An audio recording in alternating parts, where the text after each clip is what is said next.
Hello.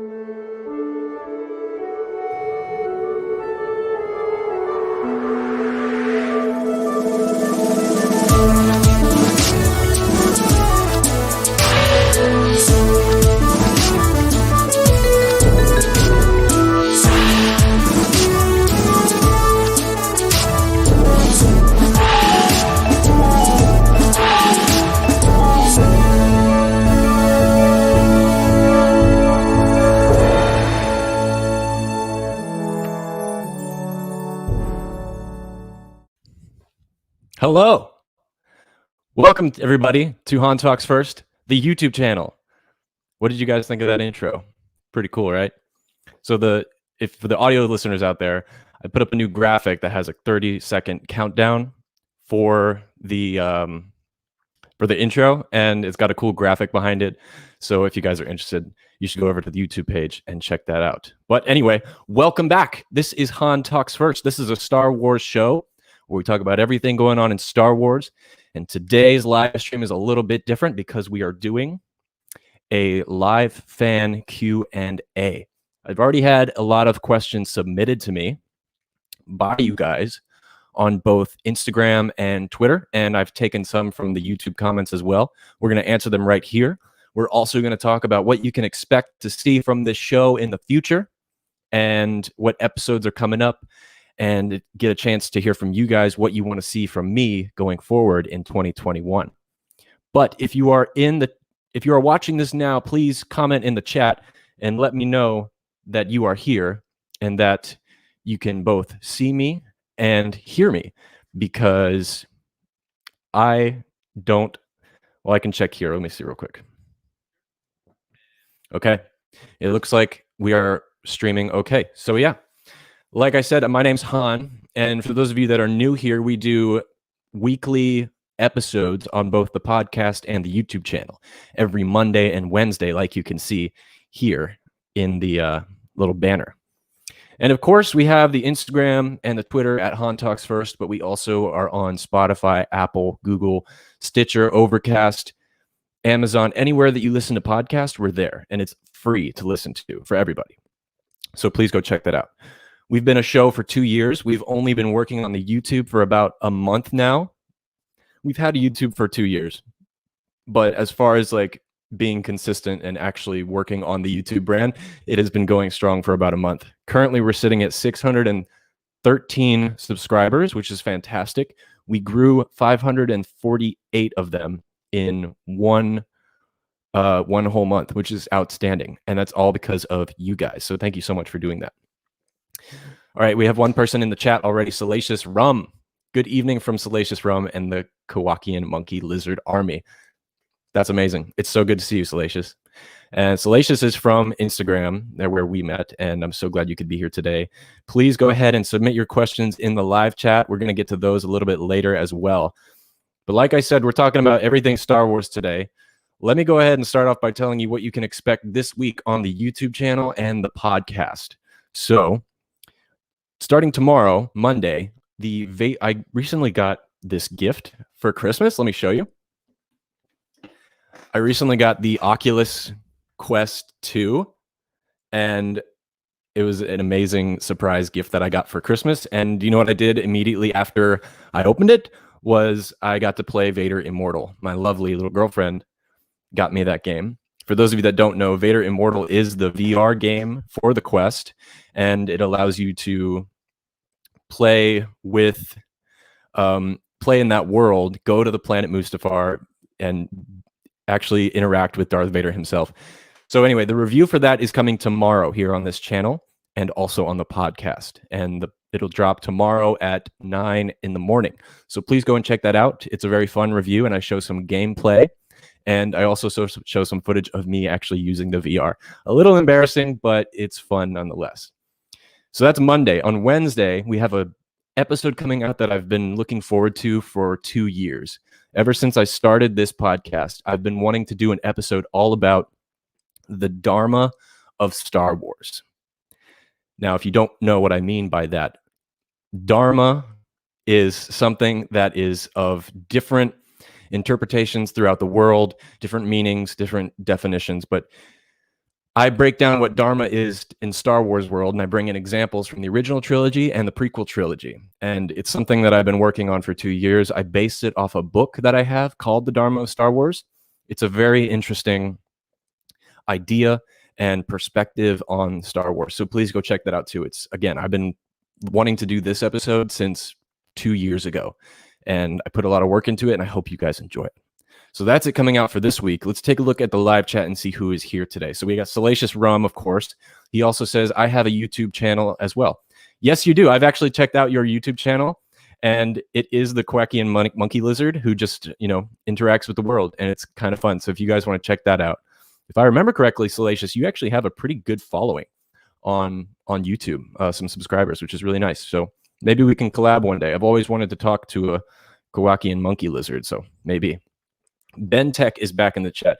Ben Tech, I think you've been here for every single live stream so far, which is pretty awesome. He says, what was your favorite scene from any piece of Star Wars content across the whole franchise?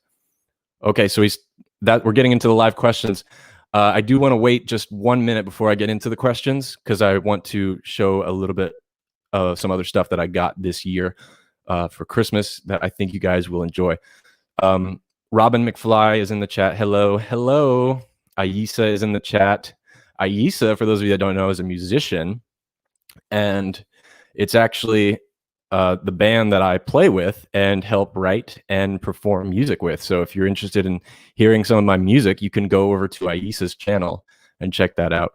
We're also on Spotify and Apple and everywhere you can find that kind of stuff.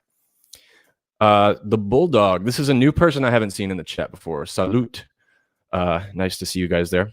So anyway, thank you guys so much for being here. Before we get into the live questions, let me show you some of the awesome stuff I got for Christmas this year.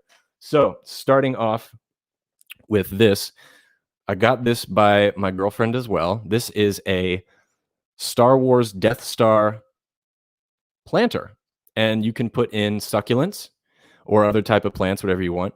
I obviously haven't planted it yet, but this is really cool. It's from the 40th anniversary Star Wars celebration. So as soon as I get it planted and find the perfect succulent to go in there, I'll show you guys again. But I really love this one. Another great contribution to my collection that was also from my lady, my Leia, was this. What is this, you may ask? Well, it looks like a Star Wars VHS tape, right? But when you open it, oh my God. Oh my God. It's not a VHS, but rather a notebook. So you can write down all the topics I have for the show and all my notes for the show. I've already put it to good use. But this is also from the 40th anniversary collection by Star Wars Celebration. So again, this is another gift that I got, and it's really cool. It obviously comes in a set of 3, so you can get Empire and Return of the Jedi. But yeah, that's that. I really love this one too. Continuing on with the gifts that my lady got me. Only true hardcore Star Wars fans are going to know what this is. Okay, you ready? Here we go. Let's see if you can see that. This is a necklace for my audio listeners out there. It's a wood carving necklace. Can anyone in the chat tell me what you think this is? Again, only you true hardcore Star Wars nutties are going to know what this is. For my audio listeners out there, it is actually the necklace that Anakin made for Padme in The Phantom Menace. And you can also see it on Padme's body at the end of Revenge of the Sith. But this is really great. Something I've wanted for a long time and hand carved. And it's from somewhere overseas. I'm not sure where, but I love this gift as well. And I'm actually wearing one of my gifts now. If you guys can see this earring I have. Let's see. I don't know if you can see that. This is a earring of a Jedi holocron. Another gift from my girlfriend. And not only did I get a Jedi holocron, but she also got me a Sith one as well. I don't know if you guys can see this. Let's see. There we go. So yeah, I got both the holocrons as an earring. I only have one ear pierced, so I can only wear one at a time. But this is something I really wanted to. I didn't even know I wanted this, but she got it for me, and I freaking love it. So it goes well. I also have these earrings as a model as well. They're over on my bookshelf. I should have grabbed them, but I'm not going to grab them right now. Don't worry, I'm almost done. I got two more things I want to show you guys, and then we'll get started. So this was from my friend Dean, aka Four-Legged Gamer. He's actually going to be joining us a little bit later today on the live stream. So check this out. This is a book called Star Wars: The Lightsaber Collection, and in it, it has details on every single lightsaber used in the Star Wars universe. For example, here is Count Dooku's. Pretty cool, right? And then it has like beautiful pictures. The pictures are done by Lucas Sizoko. And this book itself is written by Daniel Wallace. Now, I actually use this book as a source for the video that's coming out tomorrow, and it's on my Vader review of the Vader Immortal VR game. But you can also expect a top 10 crazy facts about lightsabers and a lightsaber ranking video coming soon, all from this book. Again, this is a great thing to buy too if you are interested. It's updated with everything from way back from our original trilogy up to the new VR games. So it's a really good find. And finally, the last thing I got here is another book.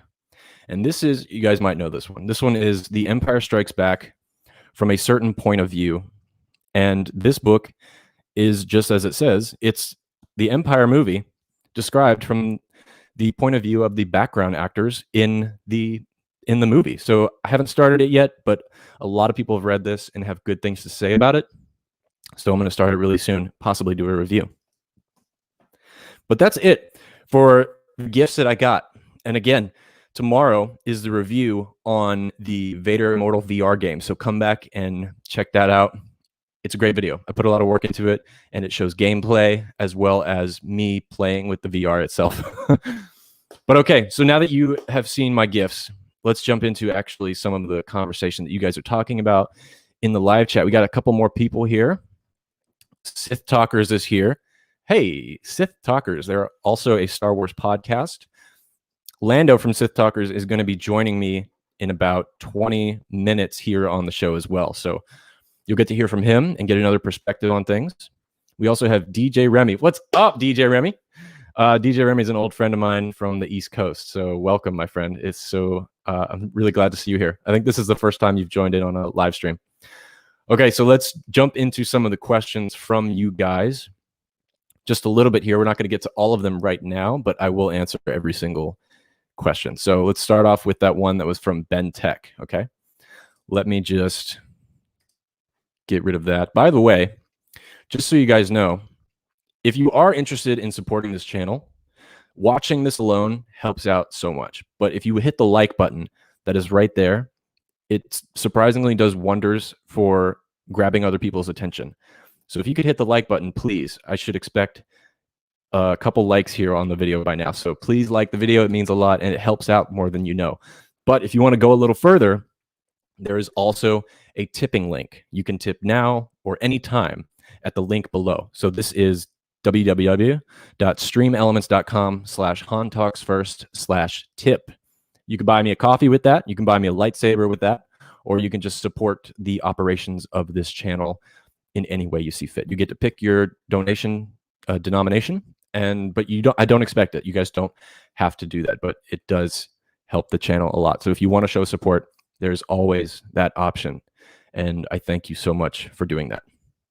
Okay, so let's move in to what some of you guys are talking about in the live stream. Starting off with Ben Tech. Okay, Ben Tech says, what was your favorite scene from any piece of Star Wars content across the whole franchise? So it's a very broad question. It's going to be kind of hard to pick just one because there's so many favorite moments from the movies. But if I had to pick one scene, I would say the one that's coming to me right now is the confrontation between Luke Skywalker and Darth Vader in Return of the Jedi.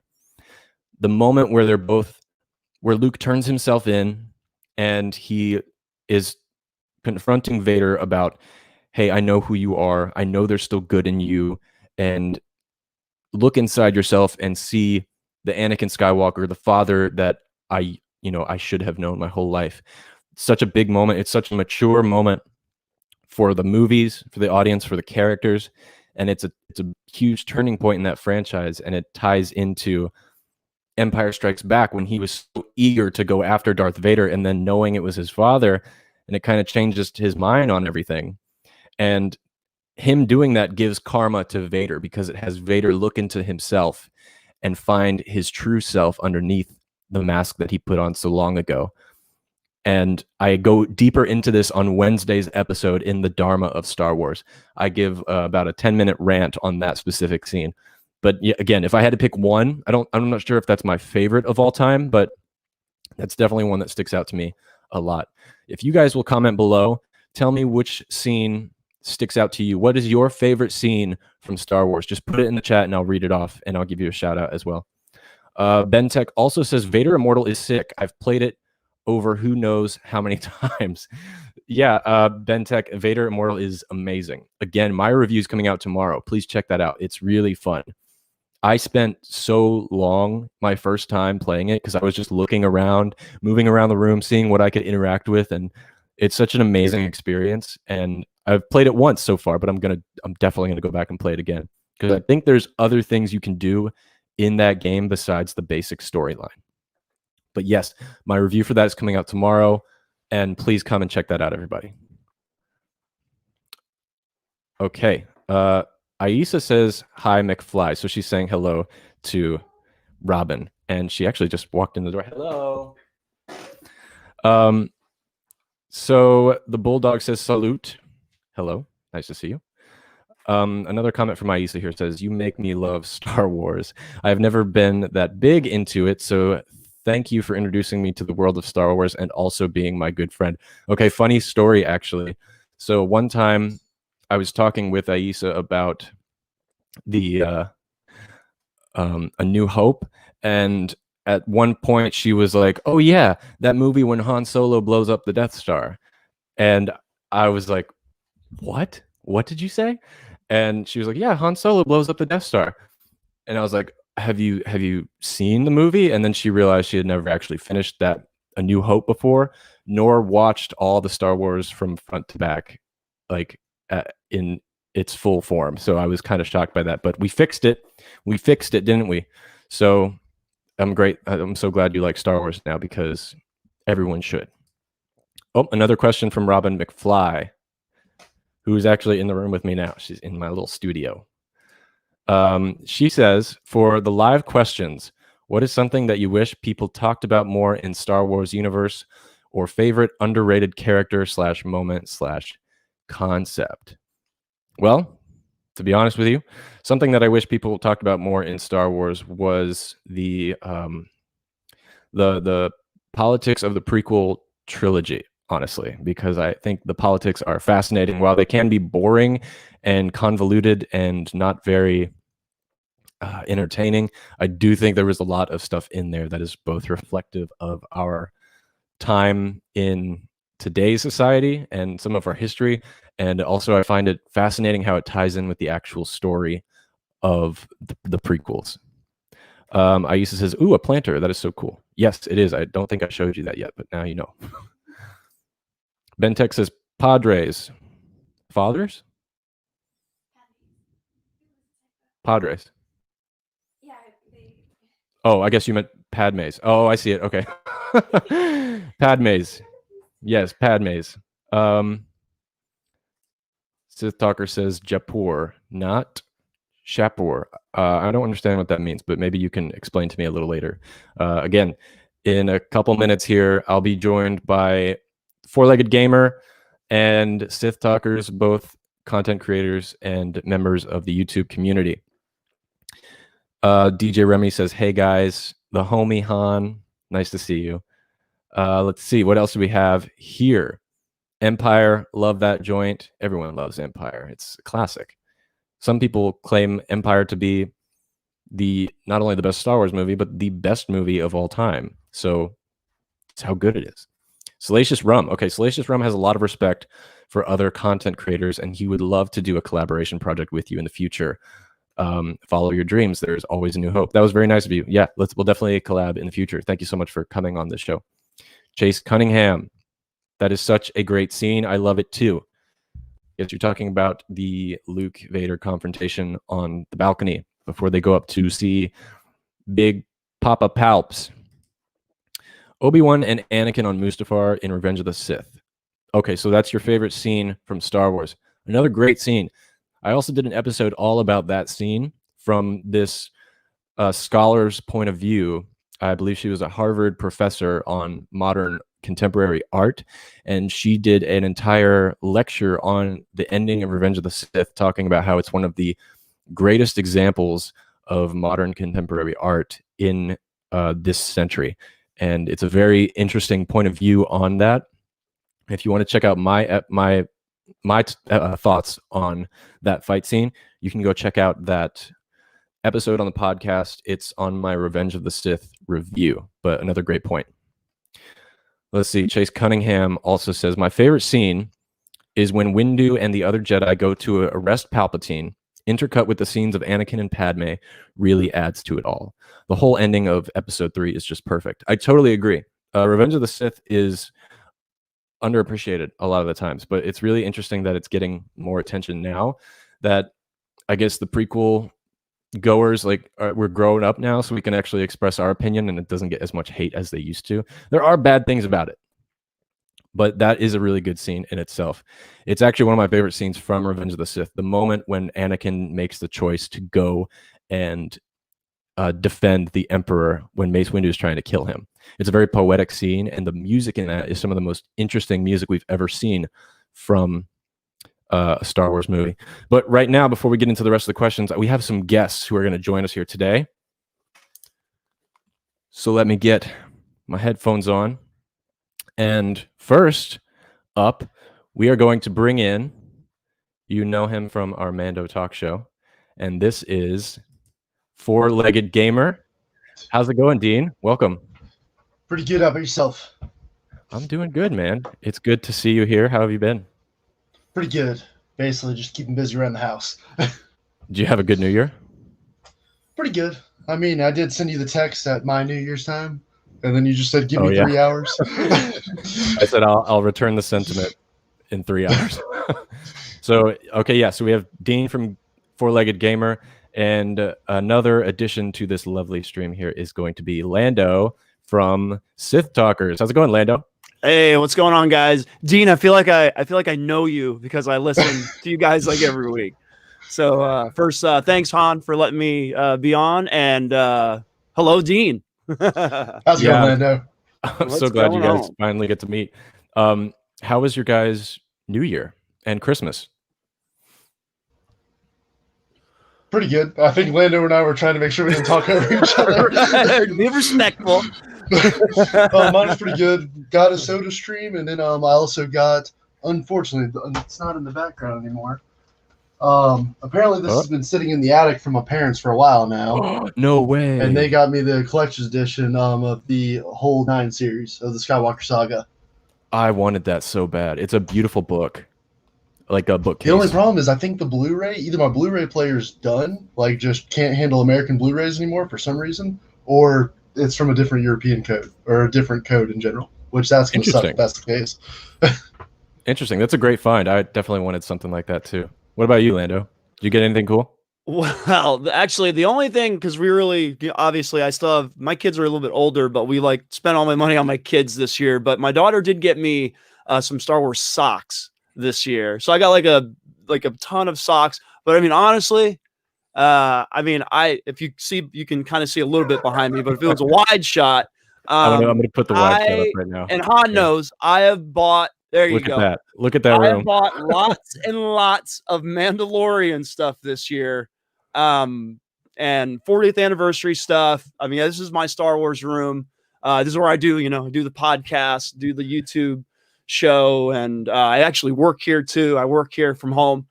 So I'm always surrounded by Star Wars, and I have spent, so basically, like I said, with me and my wife and my family, it was Merry Christmas to myself the entire year.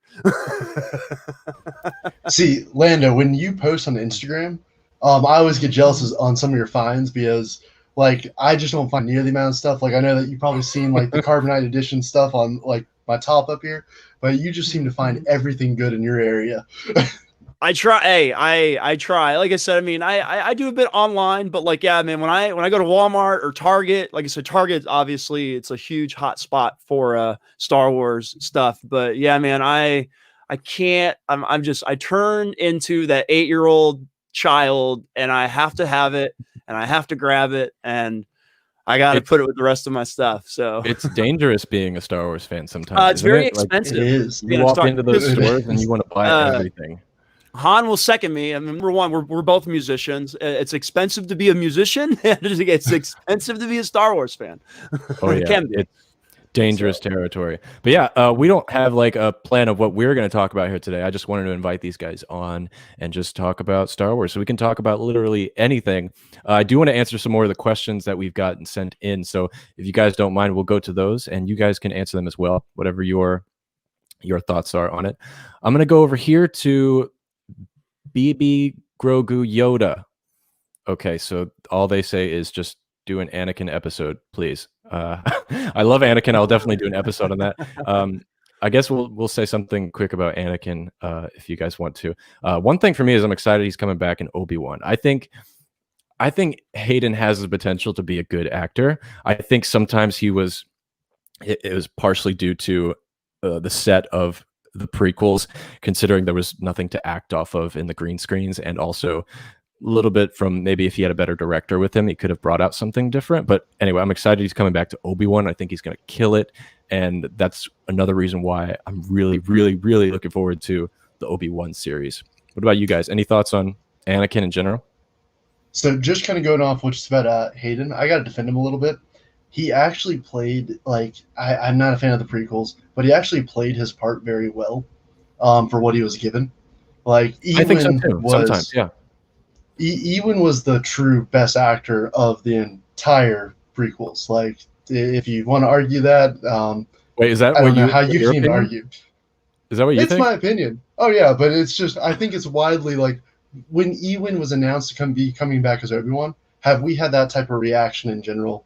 Just Star Wars and like just besides the Force Awakens being an official thing, as a Star Wars community, have we had a bigger uproar of applause since Ewan was announced to be Obi-Wan in this 6-series mini or 6-episode miniseries? So I like the way that's you why say Ewan. I'm sorry, Dean. Yeah, I mean, I can't say Farvo, right? I'm probably trying to get that right. John Farvo? I always say Farvo because I had an extra R in there.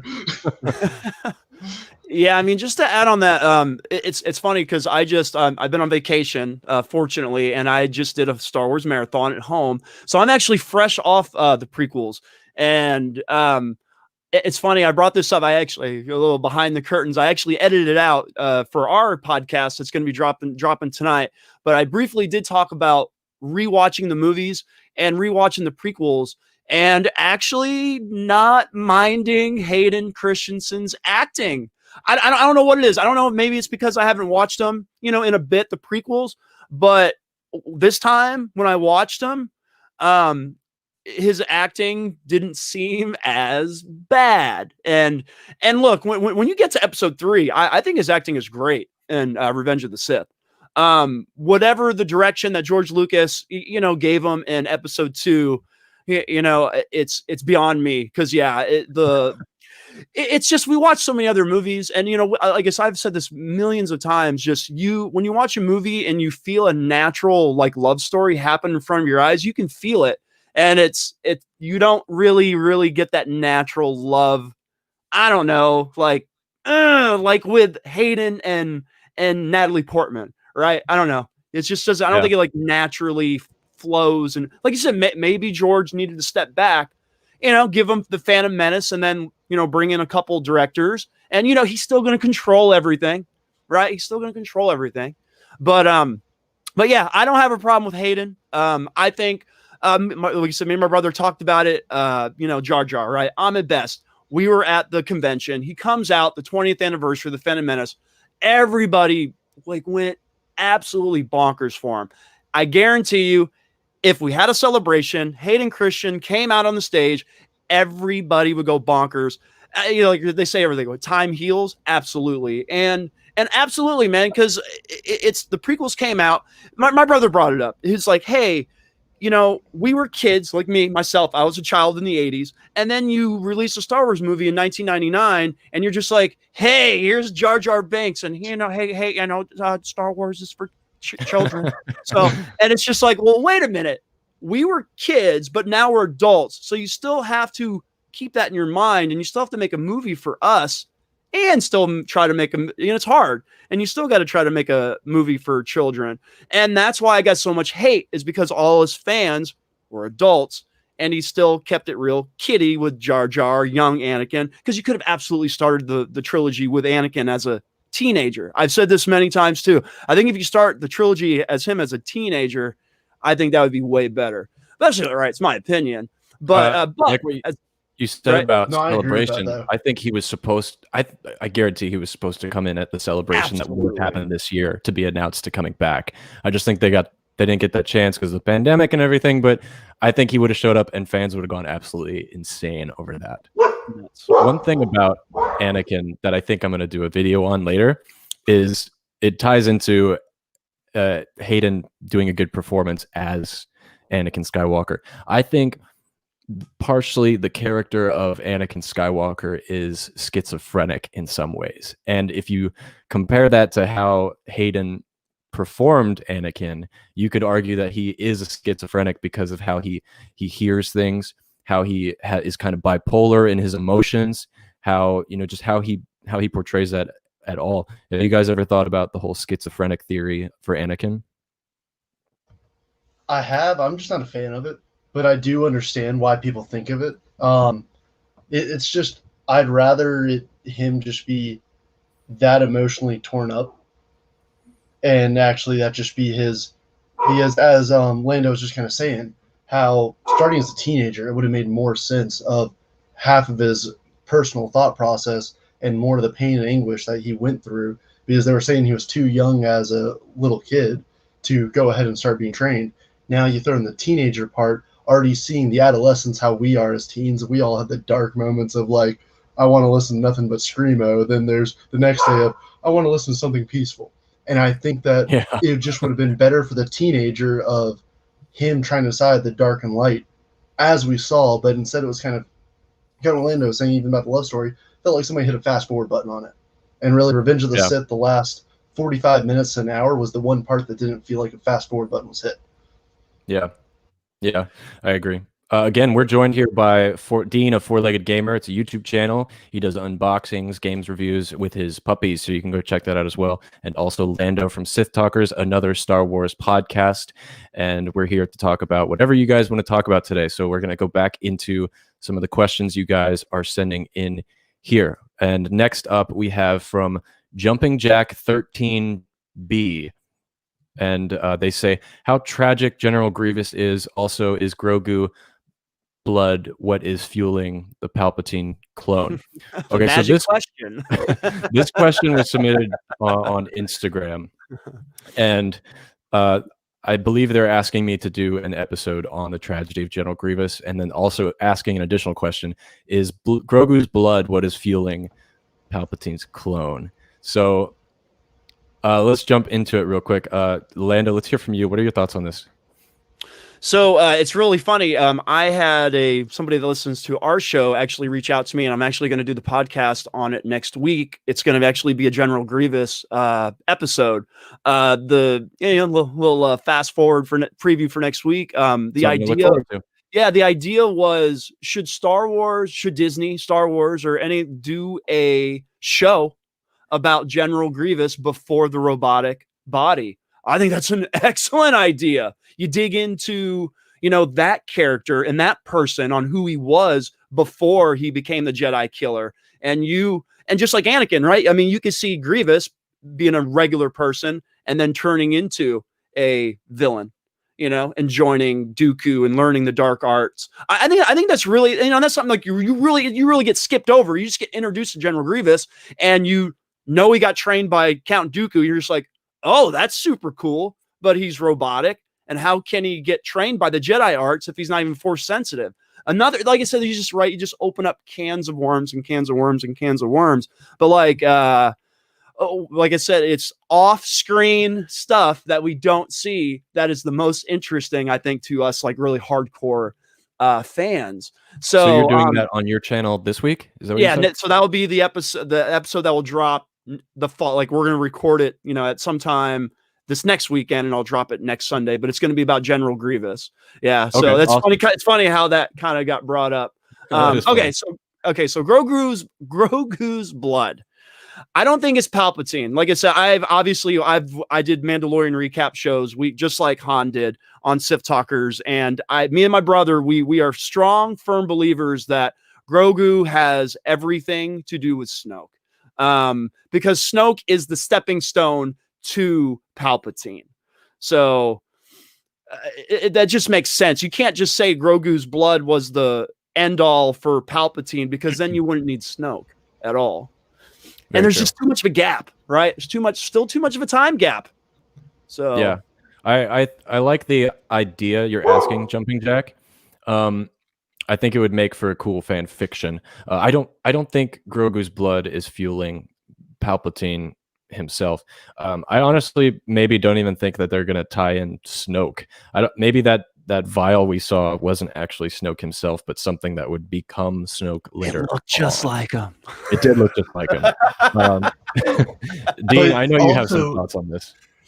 Well, yeah, just got to bring up my old joke about Jedi diabetes and how we talked about it. I think the first podcast I was on, I was like, midichlorians, if they're just in your blood, you could have a blood transfusion, and now you have the Force. And then I just kind of like how all this confirmed that in a way. I know that we haven't officially gotten there, but in a way, it's like, okay, they drew blood, and then this is where we're going with this. Okay. So for me, I do agree about the Snoke piece, but the thing that really catches me about Snoke is in the last season of Mandalorian, they said that there's the kind of the high benefactor guy that they were trying to clone. So I feel that Snoke is that high benefactor guy that they're trying to clone, and then maybe trying to use Grogu to create that. But then here's my mindset is, what if this high benefactor guy is so rich and he wants to be like Sidious, and he doesn't have the Force currently, but he has all the Beskar in the world, and he's the richest person in the galaxy, and he is kind of funding the Empire to become the next Emperor. And then they're cloning him using his DNA, using Grogu's blood into this new clone body, and just how Palpatine's mind had to go somewhere. Are they going to transfer Snoke's mind to this new clone body, and now he has the Force? Yeah. That's kind of my far-fetched theory, but kind of like that's where my head's kind of in at. I think it's very far-fetched, but it makes some logical sense, and that's why I think that. I think it'd be a cool twist. So is that Moff Gideon's master then? Because Moff Gideon obviously represents Vader for the show, right? Yep. I believe Moff is reporting to Snoke at this point. I think Snoke is some maniacal person because we never got to know enough about Snoke, and I would love for them to tie Snoke into, just give us some backstory, because I think Snoke would have been awesome. I was really hoping Plagueis and that kind of stuff, but I'm really hoping that they're just going to kind of tie in Snoke somehow to this, and because there's a reason why he's kind of the head of the First Order. There's a reason. And then the First Order was developed from the Empire. So it's kind of, I would like that kind of baton being, okay, now I have the Force, now we're the First Order. Now we can ditch this Empire name, and now that my clone body from Grogu's blood is ready, and my mind is now there. We have somebody strong enough to make Hux fall on the ground from a distance because anger and things like that. If we can get to that point, that I think would be the name change from Empire to First Order. What really triggers it? Because I know the Aftermath ties into this, the book, but it doesn't truly say this is what made the exact name change and who the person was that lit the match that says we're now the First Order. They never really explain that portion. And I think that all of a sudden having a Force wielder owning everything again would be that match that would say we're in charge of everything again. Yeah, I like that. I think. What do you guys think, real quick, about season 3? Like, what we're actually gonna see in season 3? Do you think we're gonna get more of that storyline? Because we got a lot of it in season 2, but do you think it's looking to me more like we're going into the direction of just focusing on Mandalore and the Mandalorian people, and maybe not focus as much on Grogu, the cloning, the Dr. Pershing, all that kind of stuff. But what do you guys think? Yeah, I think it's the show's definitely steering away from, I think, the formula that it's had the first two, because obviously, like we all noticed the formula. It's Mando, it's Grogu, it's visiting a planet, maybe saving the locals. This, like I said, season 2, I think it was all about like side missions. Me and my brothers, we said it constantly throughout our podcast shows. Father son.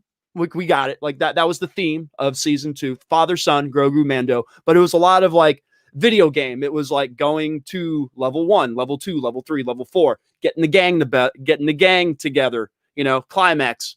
And then, like I said, yeah, then we finally, remember everybody, the show's not called Grogu. The show's called I'm serious.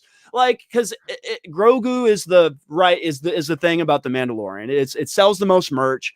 It's the most mainstream. It has the most memes. It's Grogu, Grogu, Grogu. But the show is Mandalorian. So for us, people that are actually into Star Wars, not just, and I don't want to say, we can't make the show for casual fans and try to make it for everybody. But my brother, he even got kind of upset because as season 2 went on, they made the show more for hardcore, more types of fans. And then obviously Grogu leaving, you can take the casual fan, like my wife, like someone's girlfriend, my brother's wife, and they're just like, well, why do I even have to watch the show anymore? And I don't even want to watch the show if Grogu's not in it.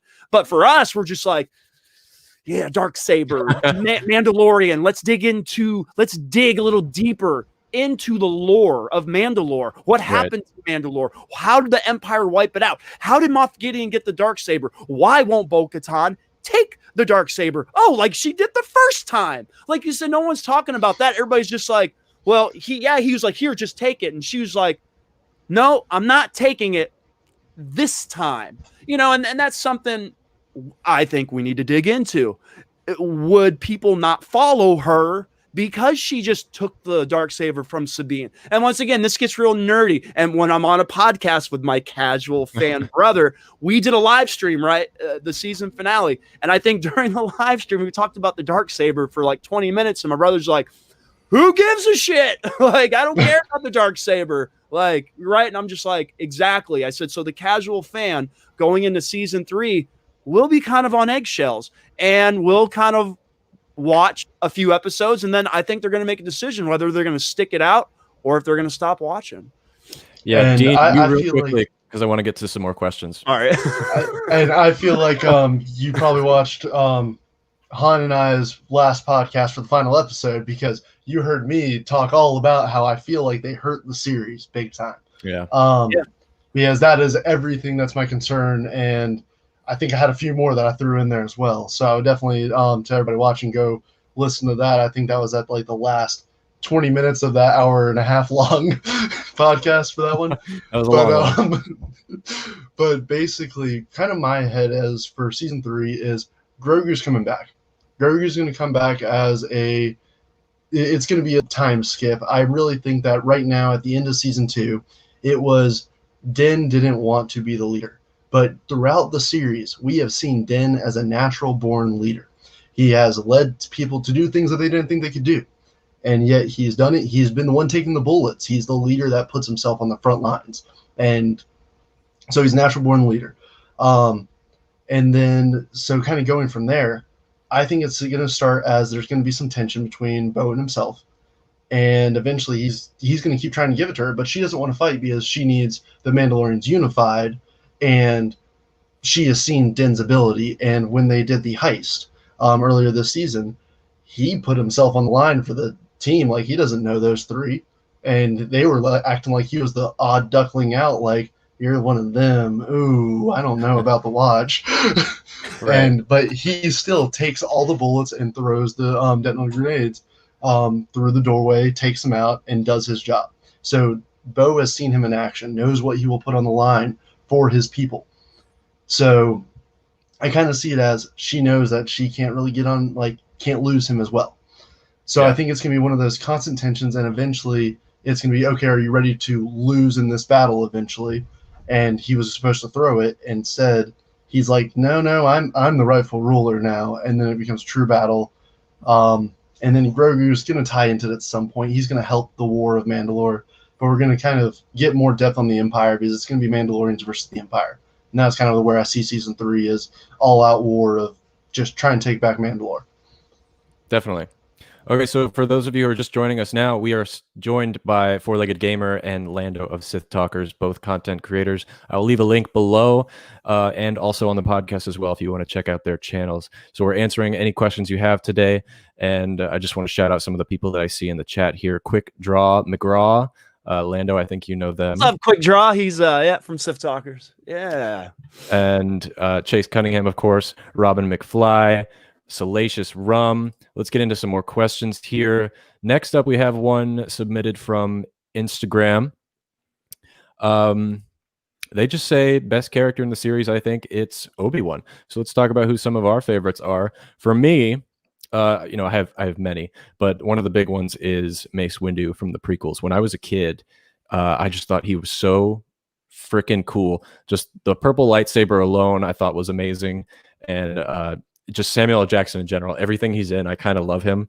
But and the history of Mace Windu, killing Jango Fett, and some of the stuff in the Clone Wars, just everything about that guy I really love. And this is kind of off topic, but when Star Wars Theory made that Vader fan film, and it was introducing Mace Windu again, that like brought me so much joy. But who are some of your guys' favorites? We'll start with Four-Legged Gamer.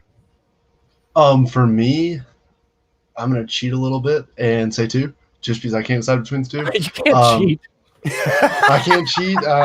Then, in my personal opinion, Kylo, actually, his arc from like in the beginning, like Force Awakens, I thought it was just going to be. I knew you were going to say that. Do you have the saber next to you? It's in the other room, unfortunately. Okay, that's okay. But it's just one of those things of his arc. Like when I first hated his character, I thought he was going to be an awful villain in Force Awakens, and then even though Rian Johnson's Last Jedi is considered one of the worst, or the worst out of the trilogy, they built his arc, they gave him depth, and then they went further in Rise of Skywalker.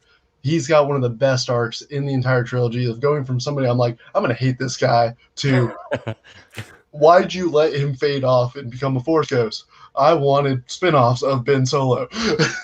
I'll give it to you. I think Adam Driver's performance is one of the best in the sequels. Yeah. So of course. So if anybody knows me, everybody knows Luke Skywalker is my favorite character of all time. But just to stem off Dean, Kylo Ren is my favorite sequel character of the sequel trilogy. He's got the best story arc. He's got the best storyline, in my opinion, and it's probably the best acted. I think. Throughout all 3 sequel. I think it's Adam Driver's like trilogy, in my opinion. I wish he had more time in the Rise of Skywalker. Anyways, but my favorite character of all time is, like I said, Luke Skywalker. So like I said, everybody's even Sith Talkers, we go over the Star Wars Theory stuff when I drop the podcast tonight at 7. We talk, the main thing is the crying with the Pablo Hidalgo, So like, obviously, man, for me, I didn't videotape myself, but you would have saw me like jump and almost hit my head on my ceiling when I was watching The Mandalorian. Luke Skywalker is really, really precious to me. And it's real important in my life. He was one of my childhood heroes when I was a child, right? I'm a 80s child over here. So I grew up with the original Star Wars movies as a child, and like I said, Luke Skywalker is Star Wars to me. He's the epitome of, and I know it's the Skywalker saga, it's Anakin's story. Well, even though Anakin's left out of the sequel trilogy, but we won't get into that. But I think Luke Skywalker is the trilogy. Like I said, we got 3 trilogies, but the original trilogy is obviously the best one out of all 3. Luke Skywalker is the heart and soul. Like I said, it's Anakin's redemption story, but to me, it's the rise of a hero, and it's your typical story. It's your blue-eyed, blonde-haired, farm boy who doesn't know the backside of a fucking barn. Sorry, excuse my. I'm used to being on Sith Talkers. Right? Okay. He's playing. He's playing with toy spaceships. I mean, he's just like Uncle Owen, you know, Uncle Owen, you know. But anyways, that's what I'm saying. Like when you get introduced to him, he's playing with toys. He doesn't know anything, and then just R2 leaving, he meets Ben, and his world gets opened up to the Force, and then learning about his father, growing from film to film. Obviously, he's the hero in A New Hope. He fails, and like I said, I did a live stream myself last week about the failure of Luke Skywalker. He fails, and the Empire strikes back. So, in Lando's opinion, that failure should have stayed with him in his entire life. And that's where he learned from his failure, leaving his training, trying to save his friends, facing a villain, that you knew you couldn't conquer, finding out it's your father, and then picking up the pieces. What we don't see is speaking of Obi-Wan, Luke going to Tatooine, finishing his training on his own. For all the people that don't know, like, expanded universe stuff, he finishes his training at Obi-Wan's abode. I think it would be super cool if he got his green lightsaber crystal from Qui-Gon's. Sorry for interrupting. Have you been reading the comic book series after like episode 5? I have not. I did the only comic books that I did the Kylo ones where he became Kylo Ren. So I read those. And like I said, I've read a ton of expanded universe stuff. Obviously, it's not canon anymore. But I really haven't done. I tried to read the Aftermath series, and I really couldn't get into it. But I will try to read the High Republic stuff that's coming out. So I'll message you on Instagram after this, and I'll send you my link to be able to use my comic book app. I have all 8 comics, and I've offered this to you before, Han, so don't make that face. You just already are using the app. But because I know that you're a big Luke fan, Luke is the character that I was torn between. And they're actually going into, in the current series, between episode 5 and 6, they're going through his training. And he actually meets up with a, spoiler alert, but it's minor, a former Jedi that actually is still about in the galaxy. And he wields a different color lightsaber that nobody's ever seen before. Interesting. Yeah, very I'm interesting. Gonna take you up on that. I just love the deleted scene, and I don't know why it's deleted. Like at the beginning of Return of the Jedi, he finishes constructing his lights. I mean, obviously, for purposes, the lightsaber shooting out from R2 is way better. But like for the nerd, it's really cool seeing him finish constructing, because when you finish constructing your lightsaber, you are a Jedi. But it's, to finish my point, the failings of Empire, learning from the failings, becoming farm boy, Jedi Knight, Jedi Knight at the end, redeeming the most villainous person in the galaxy, standing toe to toe with the Emperor, throwing away his weapon. See, this is what really, like gets me. Like every time I watch it, it's just like he defeats his father, and then he's up again. I mean, he doesn't know the Emperor. We know how bad the Emperor is, and he throws away his lightsaber, saying, "I'm not going to fight you. Do whatever you got to do to me." And and then Vader sacrifices himself for his son, and obviously the father-son thing that's what really weighs heavily with me with the whole story of Star Wars. But once again, and then he is the Jedi Knight, redeeming his father. It's the perfect story arc. I think in any movie, it's probably the best hero story arc in any movie I've ever seen. I agree. It's an amazing story for Luke. And going off of what you said about that scene, the whole ending of Return of the Jedi, I have a video coming out on Wednesday all about Vader's karma and Luke Skywalker helping turn his father and the return of the great Jedi, Anakin Skywalker. I want to get to some of these other questions people are sending in. Now, this one is actually a recommendation for an episode. This is by I Am Rice Crispy. And she says how Padme deserved better and alternate storylines. So this is actually a request for an episode for me to do the history on the alternative storylines that Padme was supposed to have in Revenge of the Sith and how she deserved better. She should have went with Paulo, the artist. With who? Oh, I get it. Was that name Paulo? Yeah. It was Attack of the Clones, and she was just like, Paulo. I think he became an artist. That was a funny. But he was like, whatever happened to him? Right. And also from Robin McFly, I want to hear more on your Grogu is Yoda's son theory. So last, I think it was 2 weeks ago, in a video I did, I gave a little theory as to why I think Grogu might be Yoda's son, and it's just for fun. Maybe Yaddle, maybe with. Here's the thing: maybe Yoda hooked up with Frog Lady before she got married to that other frog guy, and had Grogu. Okay, now in Return of the Jedi, in Empire Strikes Back, when Obi-Wan says he was our last hope, and then Yoda says, "No, there's another." What if instead of Leia, he's talking about Grogu because he knows he had a son, and he's the one who took him away from the Clone War? I don't know. Do you guys have anything to say about it? I still think R2-D2 is the one who saved Grogu. But I honestly calm down, Lando. Oh man, it's so funny. I honestly believe that Grogu is more likely to be Yaddle's son. And my reason being, R2 saved Grogu. That's why I have that here. But I almost feel like Grogu is more likely to be Yaddle's son because in Fallen Order, Yaddle is mentioned more often than Yoda. Oh boy! What about you, Lando? Where do you think this little guy came from?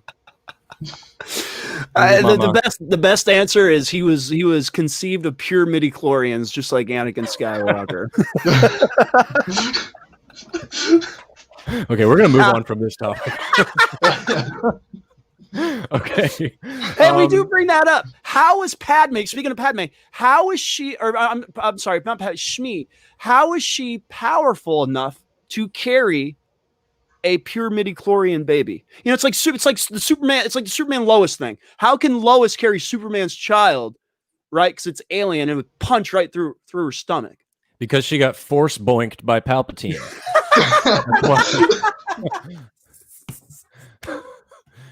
He has the power. But anyway, that is a good point that you bring up. I think the idea of that is like in the Phantom Menace, just like Anakin coming from nothing is fascinating. Whether it was Palpatine or whether it was just the Force willing him into existence to bring in a chosen one. I mean, I love that part of. I really like the Phantom Menace, to be honest with you. I mean, I understand its flaws, but I can also see what it was trying to go for, and I love so much about that movie. Dean, do you have anything to say about Palpatine boinking Shmi? I'm good. I'm good on that one. Okay, we're gonna move on. The First Galactic Podcast says our favorite droid is Chopper. That's a good thing to talk about. I want to see who everyone's favorite droid is here. So I'll start with Lando. Do you have a favorite droid or a droid pair? Oh, come on. It's R2-D2. I mean, if you want to pair him, it's obviously 3PO and R2. But yeah, R2. R2 is the most famous droid in Star Wars. He has actually been in every essence of Star Wars and has recorded data files of everything he's ever been around. Any moment he has been around, he has recorded data on. But he decides to keep his little robotic mouth shut and not help anybody. And he's just a Naboo astro droid, right? His origins are from Naboo. So, which is kind of cool. What about you, four-legged gamer? For me, it's R2 as well. Or Beto. I'm joking. But basically, I agree with R2. The only thing that ruins the old theory about R2 is actually the one telling the story of the Skywalker saga. You don't like that? Turned off. No, I love that theory. The only issue with it is that he was turned off at The Force Awakens. Oh, I see what he you're was saying. powered down.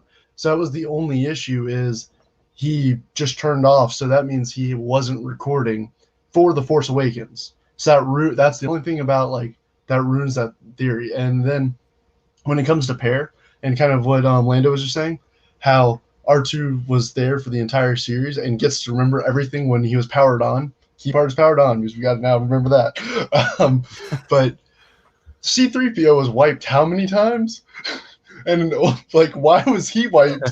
What, 1, 2, 3, 4 times? I think it is. And then Bail Organa even says, "Let the astromech remember." Wipe the droid. Like, he was like, "What? What? Like, why does R2 get to remember?" And C-3PO is just like, "Forget it all." So mine is, there's so many amazing droids that I like. I love BB-8. I love what's the guy from the buddy from Fallen Order game? What is his name? I forget his name. Yeah, BB-1. I'm pretty sure. Give me just a second. Yeah, but Cal calls him Buddy. So that one I really love, and I also love Dio. Who is it? BD1. Dean. I don't know if you heard that. So BD1 from Fallen Order, and I was close.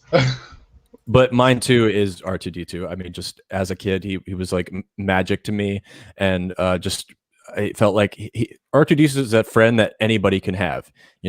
Like whether you're a Star Wars fan or not, everyone can feel like they can like own an R2 and just have him as a friend, someone to talk with and confide with. And I don't know, R2, he's the classic. He's the one. He's amazing.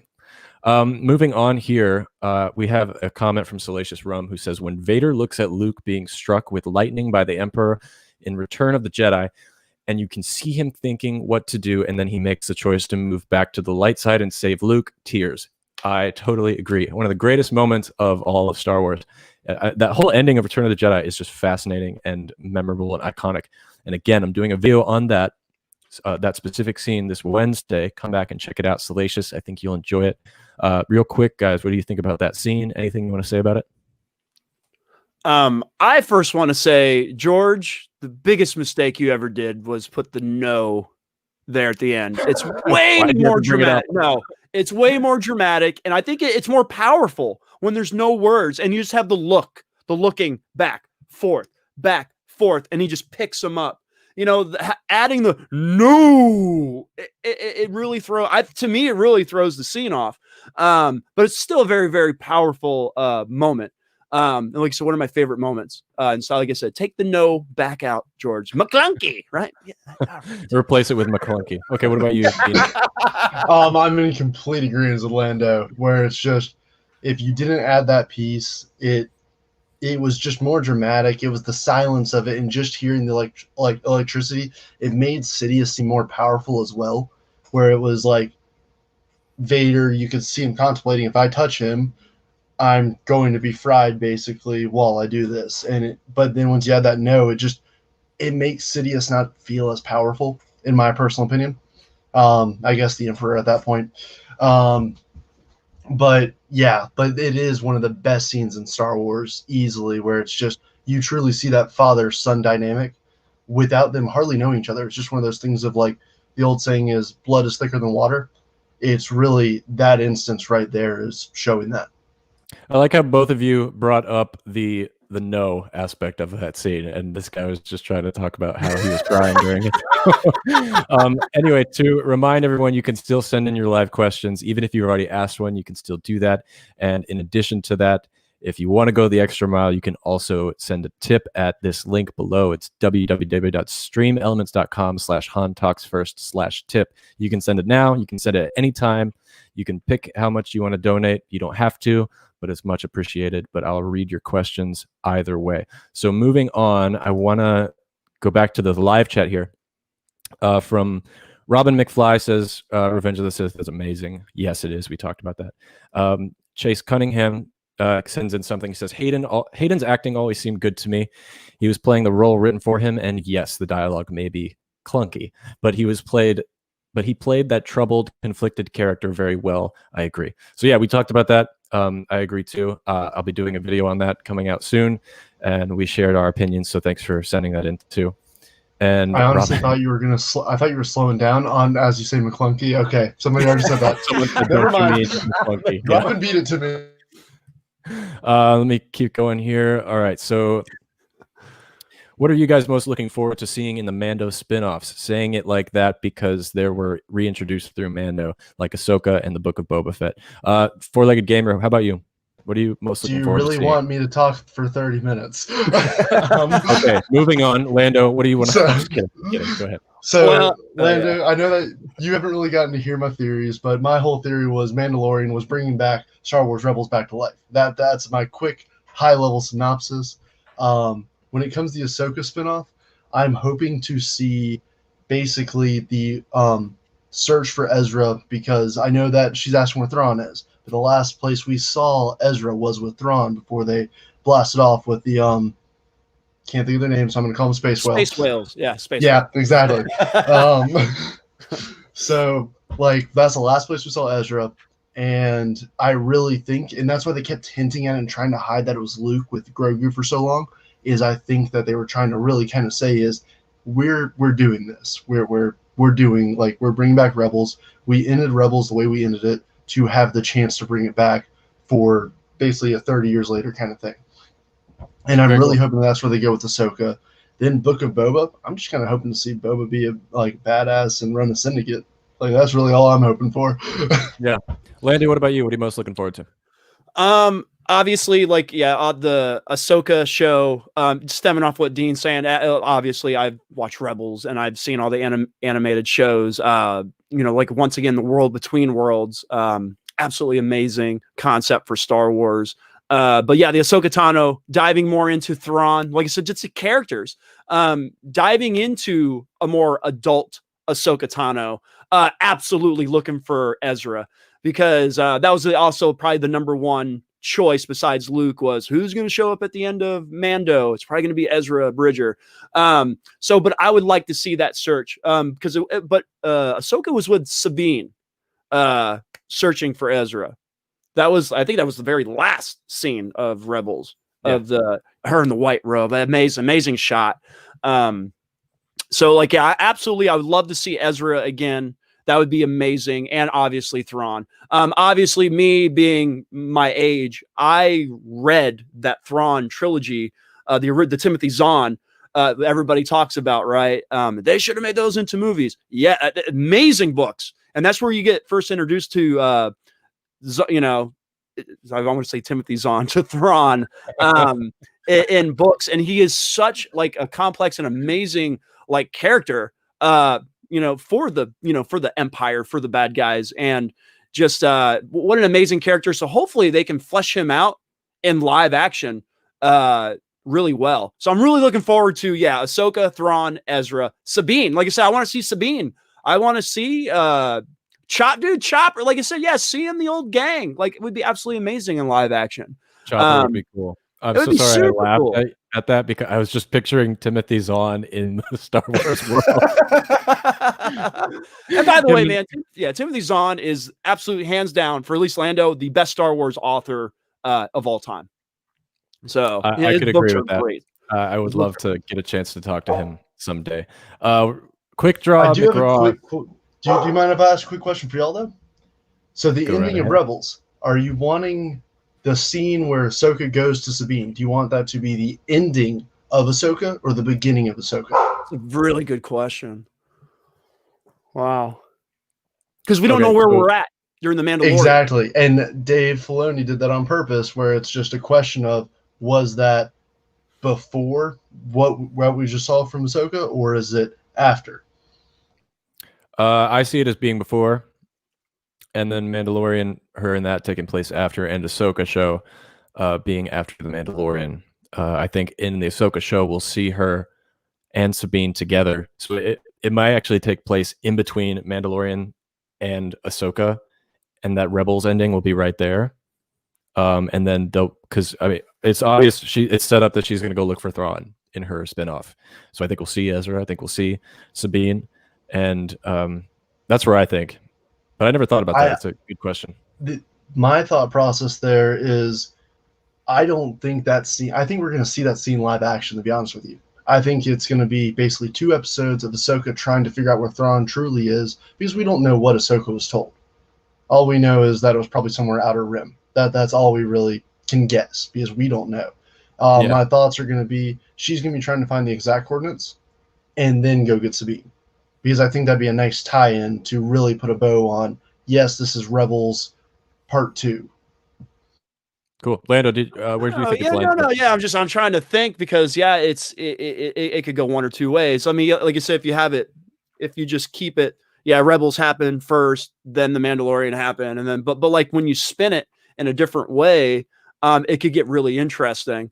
And what if everything did at that point was, the whole thing was over and the whole Ezra Thrawn thing was situated and she was trying to refine Thrawn, and maybe we get like flashbacks of, because like you said, dude, Star Wars isn't about flashbacks, but we have slowly integrated flashbacks into Star Wars and have made it more of a norm. I really had issues with it at first. I'm going to be completely honest with you. I didn't like having flashbacks in Star Wars because you just didn't do it, right? It's one thing you didn't do. But it's fine. I mean, every show does it, but like it does make it interesting because like when you do flashbacks, you're already at a point where, they have Cassian Andor is a perfect example, right? So you can't put Cassian Andor in any kind of dramatic situation. We know where he ends up. We know he ends up on the beach. I just got done watching Rogue One too today. I watched it today. Excellent movie. Oh my God. My brother hates it. I absolutely love this movie the more I watch it. And I was one of those people that was just like, no, it's okay. It's a good war movie. It's okay. Man, I watched it today and I was like, man, what a great Star Wars movie. Absolutely. It's funny you said that because a friend just texted me before the show and said they just finished watching Rogue One. So it's a Rogue One kind of day, I guess. Oh, nice. That is cool. Okay, let's move on here to some of the other questions that are being submitted here. Again, if you're just joining us, I'm joined by Four-Legged Gamer, his YouTube channel, and Lando from Sith Talkers, a podcast. You can check the descriptions below to find out their links. I'm going to go back to the Instagram comments that I have here. And this one is from Star Wars Community.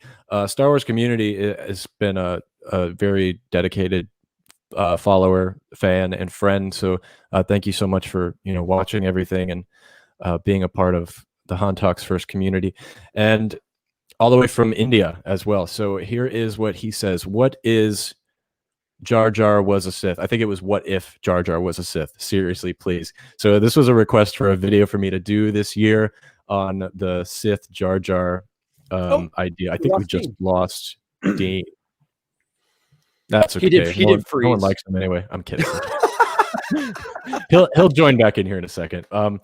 But let's talk about this because I think it's one of the most. This one is literally just like having fun. This isn't real. Like, I mean, it could be. I mean, nothing's impossible. But this one's just for fun. I think it's a great theory idea, like to do a video on, which I'm definitely going to do. Him being the apprentice to Palpatine and possibly being the string puller the entire time, since he's the one who initiated the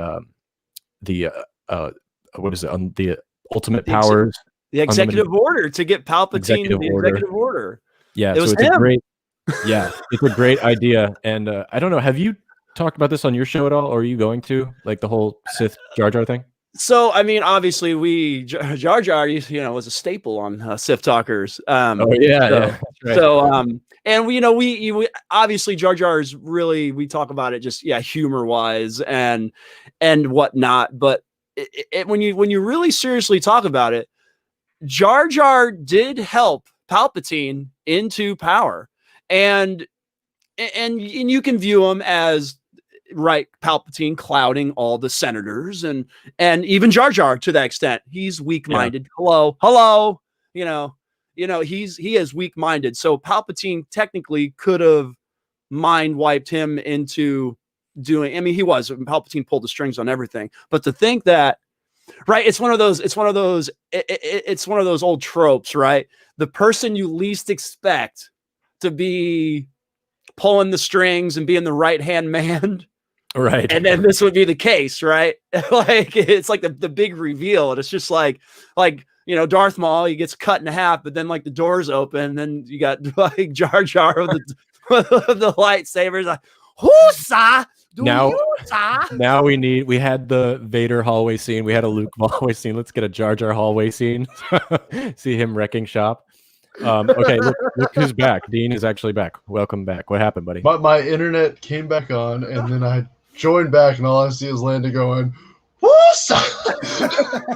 And then, I don't know what. I know that y'all were talking about Jar Jar. Like I come back and it's just like,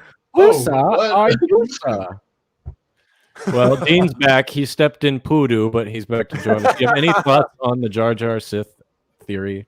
It's just for fun, but like, I enjoy it. I would like them to like actually say that Jar Jar was more on the dark side of things. Yeah. Like not a Sith, but like who was the guy that was like Chancellor Palpatine's right hand man, the blue guy with the horns and always had the.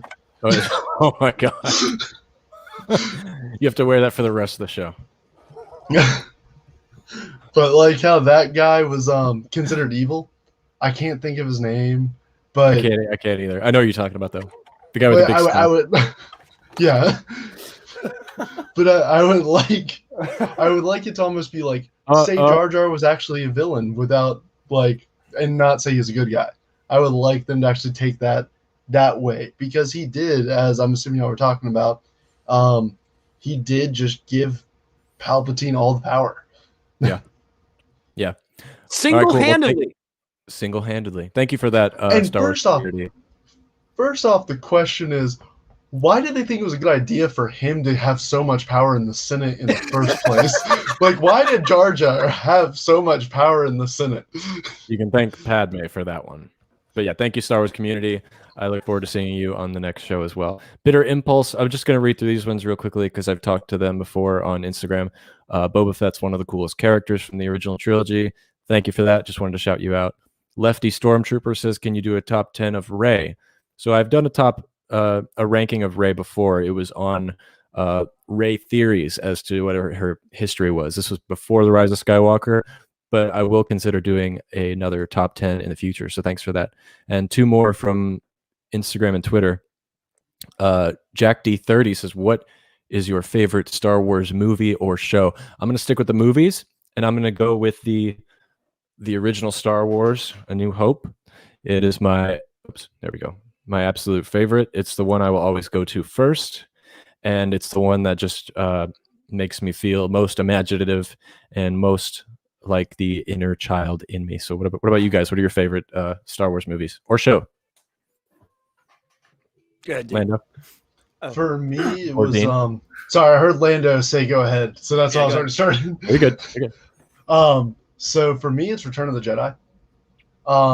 Not really sure what just draws me to that one. I think it's that inner child also. Like it's the good guys prevail, the bad guy becomes good, and it's just that one's always been my favorite since I was a kid. The only thing that would have been better is if the Ewoks were actual Wookiees rather than just trying to be a cute merchandise item to sell.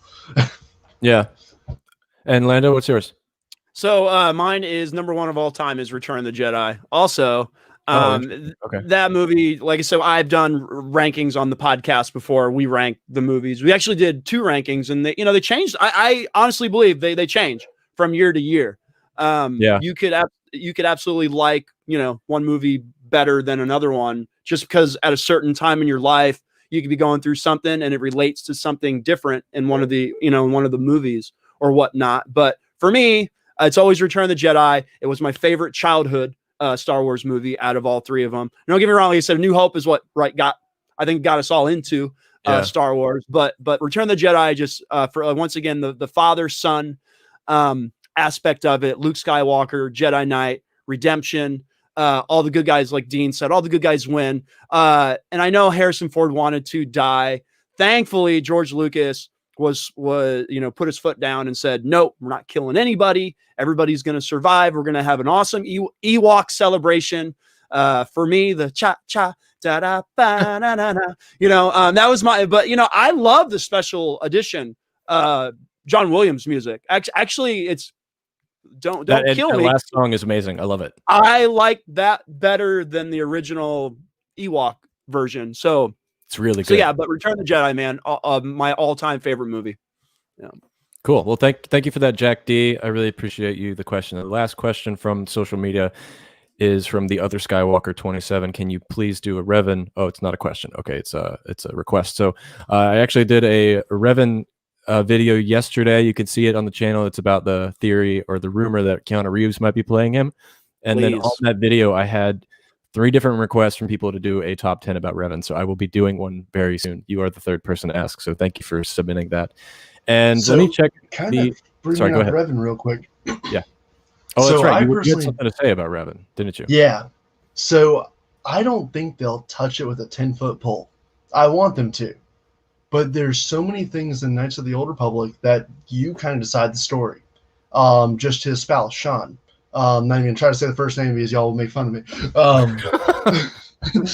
But basically, I personally think that you get to pick Sean's light or dark side, and because of that, that changes Revan's story a little bit in the game. Now, Revan, regardless, in Knights of the Old Republic, falls down the Jedi Darth Jedi path. Like that's the story set in stone.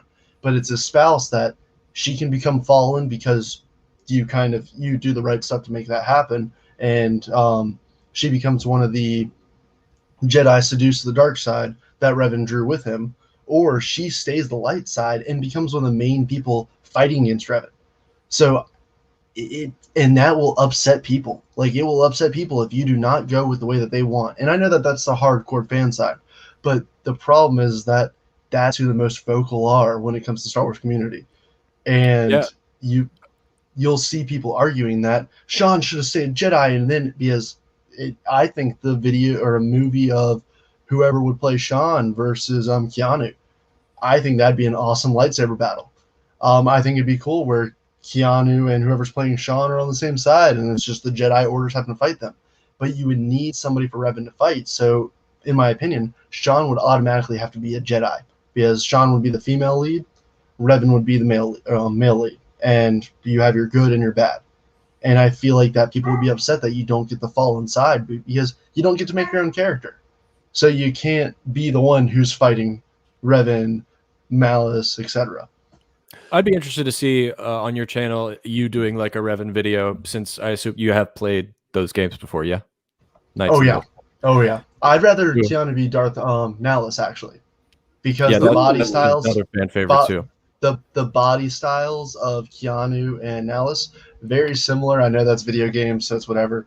Don't want Malice but with Darth Malice, that'd be Knights of the Old Republic 2, and I feel like it'd be really cool of us just seeing the mask and us not knowing who Keanu is, and then he pulls it off, and we're like, that's who he is in the game, or not the game. Wow, so that's where my head's at. But I think he'd play better than Malice. Darth Malice, Darth Revan. There's also rumors out there, more rumors, that he would be playing an ancient Sith emperor called Darth Vitiate, which is also a possibility. Now, you're right when you say, if you brought Revan in, it's not an easy task. It's a little risky. It'd be hard to do. I do think it is possible, but you're right. With a character like that, you put a lot of faith in thinking that the fan base is going to be okay with what you do with that character, and that character is a very, very important, not just to those games, but also to the history of the Old Republic. And just Star Wars lore. Yeah, and the Sith, and all those stuff he set up with the Sith and stuff like that, and his tie-ins with the other characters too. And then, do you have any thoughts? The biggest problem is Sean. That's my personal opinion. Sorry, Lando. No, you're fine. Yeah. No, and I just wanted to stem off something you said, and it's us hardcore fans that would pull this all apart. Luke Skywalker is the perfect example. You could have just tore my heart out of my chest with Luke Skywalker in The Last Jedi. So, and I don't want to say like we're the blame for the fandom to be ripped apart because of The Last Jedi, but you have to, in my opinion, you have to treat these high level characters real delicately. I put a meme out, it was like it was Karate Kid and Mr. Miyagi, and it was just like, and he was just like, and Mr. Miyagi was just like, hey, I'm not going to teach you karate, I'm done. And it's like the end, written by Ryan Johnson. Yeah, it's just like mentors don't give up. I just have such a problem. Mentors just don't give up. I just got done watching season 3 of Cobra Kai, and it's a lot of mentor. Yeah, it's awesome, but it's no spoilers, but it's a lot of like failing, being a mentor and failing and learning from it. And it's just done so much better than what we got in The Last Jedi. I'll just leave it at that. But anyways, but like the comparison I was going to do, like, so with Luke Skywalker is you're going to take a very delicate character of hardcore Old Republic fans. And if you don't do this correctly, you're going to piss a lot of people off. And then you're going to have a lot of casual fans who are just like, oh, that's pretty cool. And I think what Disney's going to do, they're not going to give us a movie. We clearly have seen this. Disney is not going to give us a movie. They're going to make it more broader. They're not going to go with probably any storylines from the video games. They're just going to give us a new story with the character, make it more casual, so appeal to more people. And then that might piss us off. We'd be like, wait a minute, there's this other character he should be involved with, and that character's not even going to be in the movie. And that it's a huge risk. Now, do I want an Old Republic movie? Absolutely. Do I want a Darth Bane movie? Just give me a Darth Bane movie. I'd take that. Seeing how the Rule of Two came to be with the Sith. Those books are amazing, by the way. If anybody hasn't read the Darth Bane trilogy, amazing. And if you do read the Darth Bane trilogy, that will give you more context with Palpatine and transferring essences and all that stuff. Minor spoiler, but I want to say that, like, if you want to learn a little bit more about Sith dark magic, read the Darth Bane trilogy. I know it's not canon, but it gives you some information on. Read the Dark Plagueis book. Oh my Lord. It's not canon. It's not canon anymore, but oh my God, you want information about messing with midi-chlorians and learning how to mess with midi-chlorians? The whole book is about him, trying to figure out how to manipulate midi-chlorians. And what's that tie into? Manipulating midi-chlorians for the virgin birth of Anakin Skywalker. I'm just saying. Plagueis is one of my favorite books. It's so good. It's so good. Like, there's just so much information in there. And like I said, that's the context you don't get from, just watching the movies. You're right. That was one of the first, actually, that may have been the first Legends book I read. Was the Darth Plagueis book, but it's one of my favorites. I love it. I want to do one last question here. We actually made it through all of them. I didn't think we would, but I'm so glad we did. So the last one here is from Daryl Postley. Hey, Daryl, how's it going? Good to see you here. He says, if you had your hands on one story in the Star Wars lore to create a series/movie about, what would it be? Okay, this is a great, fantastic question. I need to think about it for a second. Dean, do you have one off the top of your head? I'm gonna go video games. So they've already answered one for me. They're doing Rogue Squadrons, not necessarily the exact time span that I wanted, but because it's coming after. But I love those video games growing up. So if I had to pick one, Force Unleashed, the hidden apprentice of Vader would be an awesome thing to go down the path of, like seeing live action and make that canon, and just where they could go with that. And then Force Unleashed, Rebels was inspired a lot of characters from there, obviously. Like Ezra was definitely supposed to be Star Killer. Kanan was supposed to be the general that I can never remember his name when I try to talk about him. But I think that just, and then they already got the storyline for two movies right there, just because you have Force Unleashed 1 and 2. And then just being able to kind of start over each time with a clone, you could go 10 episodes or 10 movies deep, and just because it's a new clone every time. I love that. I remembered what mine is. So this is one I've had an idea for a very long time, and it's kind of a teenager approach, or like a young adult approach to Star Wars, similar to, like, I guess, Harry Potter and Goonies, but it's all about the Jedi. What are they called? The Trials. It's all about the Jedi Trials. So it's about a group of young adults who are working together to, like, study for the trials, learn the ways of the Force, and then ultimately do the trials. And the main event is the trials. And that's one thing that stuck with me from the prequels, was when Anakin keeps saying, "I'm ready for the trials," or Obi-Wan says it, and then, like, it's like, what are the trials? Like, we've gotten some stuff in books before, but never really into it. And so that's something I would really like to see, and it would have that Goonies feel, like a group of kids, and while they're training, something bad happens. Maybe an Inquisitor comes, some kind of dark Force user, and it disrupts the events of the Jedi Trials. Something like that. I don't have it all planned out, but that would be what I would want to create. And Lando, what about you? That would be amazing. And I watch, hopefully everybody, I don't know, hopefully, but Wonder Woman 84, which movie is terrible except the last 10 minutes. But the opening sequence The opening sequence is like a The opening sequence is great. But that's what it just made me think of. Young people, trials, and like something like that. I think that would be like, except seeing it like Star Wars way. That'd be amazing. Yeah. Anyways, it made me think of that opening sequence of because I just watched it. Yeah, the movie's terrible. Sorry if anybody liked it. Awful. Except the last 10 minutes because she was Wonder Woman. Anyways, different podcast. But yeah, thank you, Daryl, for that question, and thank you so much for joining the stream. He also says, I have trust in John and Dave on the development team. They're like the Russo brothers of the Star Wars universe. I would love to see the Russo brothers do something in Star Wars. I don't care what it is, even if it's an episode of television. I would love to see that. Okay, but if I had to get a show, if I get my hands on a show, and this is something we're gonna get now, but like I would like a different perspective, point of view, because dude, I say this all the time on the podcast. All we've ever seen in Star Wars is a good guy perspective. I want a dark movie. I want a Sith movie. I want a movie that is about the bad guys and their perspective. And maybe we see that the good guys have the wrong. I love movies where because I think the best villains are the villains that don't think they're bad guys, right? Their perspective is for the greater good.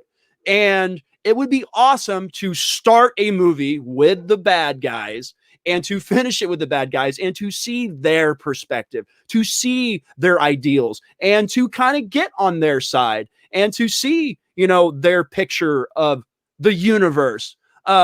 Is it smugglers? Is it bounty hunters? Is it Sith? I don't care what it is. I would love to see something where, it's all bad guys.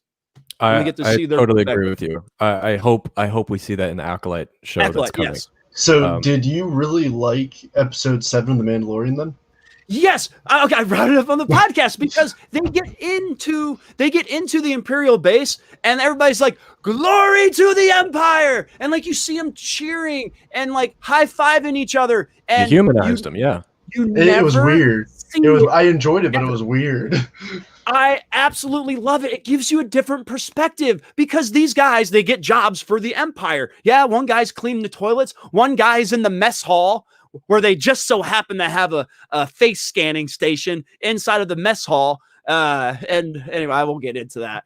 But but it's awesome because you get to see just these. And once I've obviously brought this up many times on my podcast, the point of view of the Empire is completely different than the point of view of the rebels. And you can look at it both ways. Both sides are murderous people. They murder thousands of people. Each side does. Luke Skywalker killed millions of people on the Death Star. Okay, people? So, I know Darth Vader killed millions of people. Well, Luke Skywalker killed, and then Lando Calrissian killed people on the second Death Star. Anyways, and he just magically was able to get 10,000 ships at the end. But I will say the kills there that Luke had for millions of people in the Death Star, that those people signed up for that position, though. That's kind of the way that I look at that, though. Alderaan did not decide that.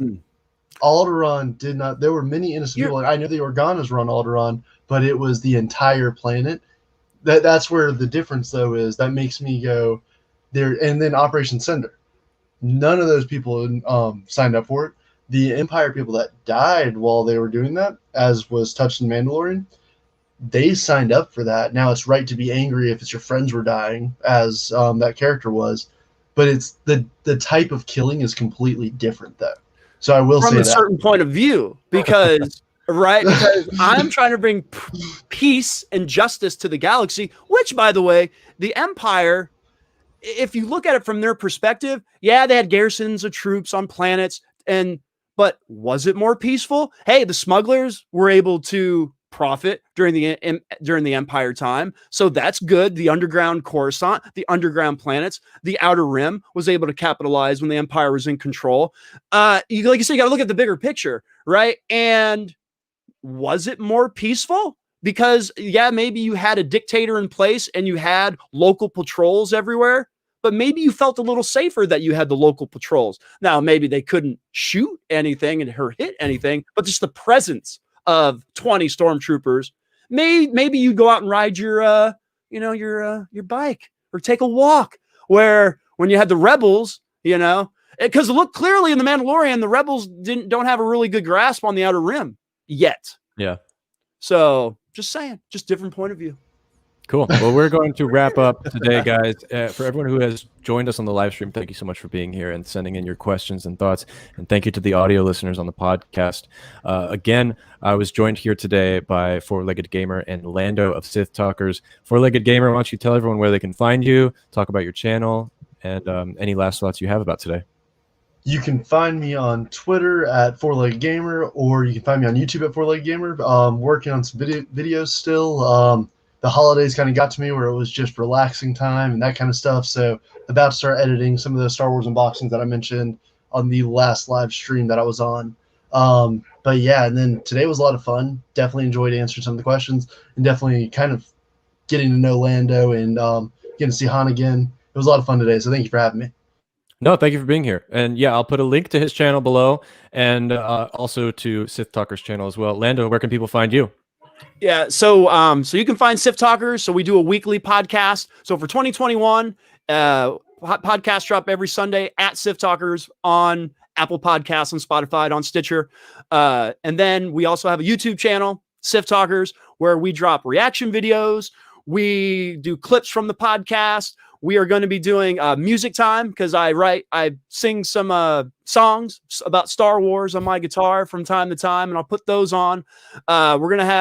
We do live streams. We're going to be doing a new segment called Bro Baits, where me and my brother debate topics for like a minute at a time. That will be a lot of fun. So yeah, just like with Han, I'm Sith Talkers. We're trying to change it up a little bit for the new year, going back to podcast format and then treating YouTube a little bit differently.